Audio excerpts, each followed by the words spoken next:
Beetle mother পোকার অবস্থা দেখেন। ওরা এই শীতেও মোটামুটি সবাই খুব আরামেই আছে, ছড়িয়ে ছিটিয়ে আছে, এক জায়গায় গোল হয়ে যায় নাই।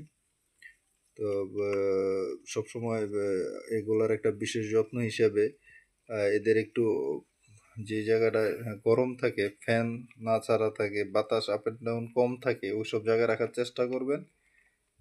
তাহলে আপনার এই শীতেও আপনার বিটল পোকা ইনশাল্লাহ সুস্থ থাকবে, মাদারগুলো মারা যাওয়ার সম্ভাবনা কম থাকবে। এবং ভুসি সবসময় দিয়ে রাখবেন। আর ভুসিটা দেওয়ার আগে অবশ্যই ভালো মানের ভুসিটা দেওয়ার চেষ্টা করবেন। হ্যাঁ, তো আমার জন্য সবাই দোয়া করবেন।